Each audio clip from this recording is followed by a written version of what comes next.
Park से निकलने के बाद भी दानिश और लारेब काफ़ी देर साथ चलते रहे। हवा में हल्की सी ठंडक थी, मगर इन दोनों के दरमियान कुर्बत पहले से ज़्यादा गर्मजोशी लिए हुए थी। सड़क किनारे खड़े होकर लारेब ने आहिस्ता से कहा, वक्त कितनी जल्दी गुजर जाता है, अभी लगा था हम मिले हैं। दानिश ने हल्की मुस्कुराहट के साथ जवाब दिया, अच्छे लोगों के साथ वक्त हमेशा जल्दी गुजर जाता है। लारेब ने नज़रें झुका लीं। उसके चेहरे पर खुशी भी थी और हल्की सी बेचैनी भी।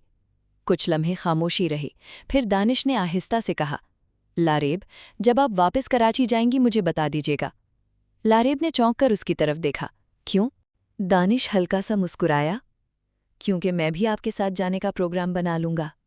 ये सुनकर लारेब चंद लम्हे खामोश रही, फिर उसने धीमी आवाज़ में कहा, दानिश, मुझे डर लग रहा है। किस बात का? लारेब ने गहरी सांस ली।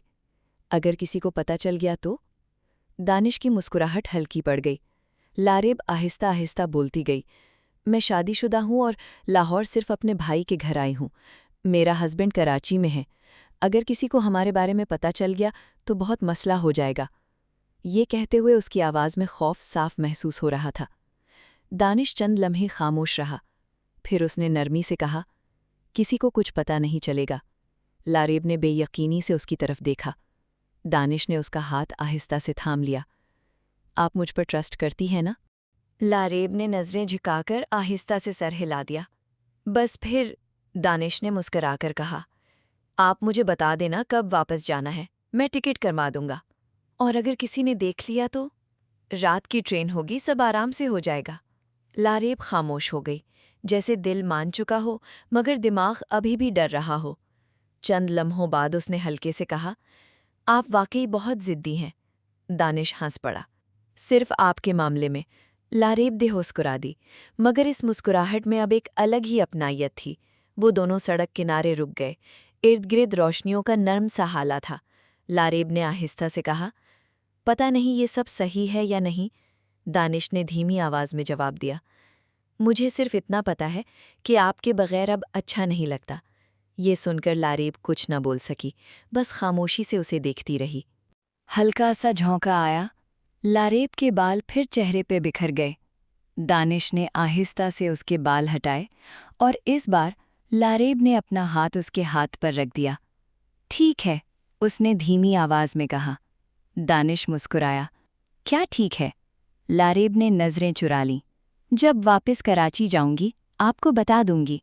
दानिश के चेहरे पर खुशी साफ नज़र आने लगी। और फिर हम एक साथ सफ़र करेंगे, उसने आहिस्ता से कहा। लारेब ने हल्की सी मुस्कुराहट के साथ जवाब दिया, हाँ, शायद। उस रात दोनों बहुत देर तक कॉल पर बात करते रहे।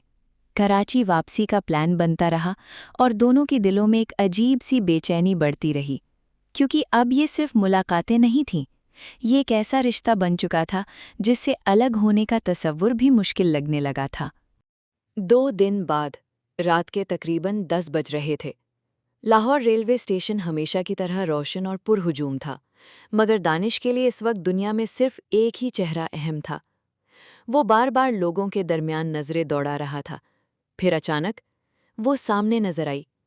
लारेब, काले रंग के सूट में, हल्के से खुले बाल और चेहरे पर वही नर्म सी मुस्कुराहट, मगर आज उसकी आंखों में अजीब सी बेचैनी भी थी। दानिश उसके करीब आया। आप आ गई? लारेब ने आहिस्ता से कहा। डर लग रहा था लेकिन फिर भी आ गई। दानिश हल्का सा मुस्कुराया, और मैं जानता था आप ज़रूर आएंगी। ट्रेन रवानगी के लिए तैयार खड़ी थी। दोनों जल्दी से अपनी बोगी में दाखिल हुए। इस बार किस्मत ने जैसे उनका साथ दिया था। पूरे केबिन में सिर्फ वो दोनों थे। लारेब ने अंदर आते ही गहरी सांस ली। शुक्र है, यहाँ कोई नहीं। दानिश ने हल्के अंदाज में कहा, शायद आज ये सफ़र सिर्फ हमारे लिए है। लारेब ने उसे देखा और खामोशी से मुस्कुरा दी। ट्रेन ने आहिस्ता आहिस्ता हरकत शुरू की। वही आवाज़, वही सफ़र, मगर इस बार एहसास पहले से कहीं ज़्यादा गहरे थे। खिड़की के बाहर लाहौर की रोशनियां पीछे छूटती जा रही थी और अंदर 2 दिल एक दूसरे के करीब आते जा रहे थे। लारेब सीट के साथ टेक लगाकर बैठी थी। दानिश उसके सामने बैठा उसे खामोशी से देख रहा था। ऐसे क्या देख रहे हैं? लारेब ने हल्के से पूछा। दानिश मुस्कुराया। बस ये सोच रहा हूँ कि आप हकीकत हैं या ख्वाब। लारेब हंस पड़ी। और अगर ख्वाब हुई तो? दानिश ने आहिस्ता से कहा। तो कभी आंख नहीं खोलूंगा। कुछ देर बाद खामोशी छा गई। सिर्फ ट्रेन की आवाज़ सुनाई दे रही थी। फिर लारीब आहिस्ता से अपनी जगह से उठी और दानिश के करीब आकर बैठ गई। अब इन दोनों के दरमियान सिर्फ चंद सांसों का फासला था। दानिश, उसने धीमी आवाज़ में कहा। जी, मुझे डर लगता है, दानिश ने नरमी से पूछा। अब किस बात का? लारीब ने आहिस्ता से कहा। इस बात का कि कहीं ये सब खत्म ना हो जाए। दानिश ने उसका हाथ अपने हाथ में ले लिया।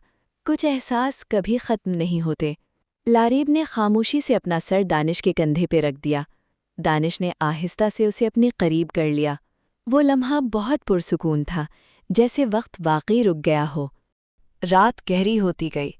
ट्रेन अपनी रफ्तार से अंधेरे में सफ़र करती रही और वो दोनों एक दूसरे की कुर्बत में खोए रहे। कभी हंसी, कभी धीमी आवाज़ में बातें और कभी सिर्फ खामोशी, मगर वो खामोशी भी मोहब्बत से भरी हुई थी। पता है, लारेब ने आहिस्ता से कहा, मैंने कभी नहीं सोचा था कि किसी सफ़र में किसी से इस हद तक अटैच हो जाऊंगी। दानिश ने मुस्कुराकर जवाब दिया, मैंने भी नहीं, लेकिन अब लगता है जैसे आप हमेशा से मेरी ज़िंदगी का हिस्सा थीं। लारेब ने नज़रें उठाकर उसे देखा। उसकी आंखों में हल्की सी नमी थी। अगर वक्त यहीं रुक जाए तो? दानिश ने आहिस्ता से कहा, तो मैं दुनिया की हर चीज़ छोड़ दूं, बस ये लम्हा न जाए। ट्रेन एक हल्के झटके से गुजरी। लारेब बेख्तियार मजीद उसके करीब आ गई। दानिश ने उसके हाथ मजबूती से थाम लिए। उन दोनों की नज़रें मिलीं और इस लम्हे में जैसे बाकी दुनिया ख़त्म हो गई। रात के आखिरी पहर लारेब खामोशी से दानिश के कंधे पर सर रखे बैठी रही और दानिश उसके बालों में उंगलियां फेरता रहा। कभी दोनों हल्के से मुस्कुराते और कभी बस एक दूसरे को महसूस करते रहते।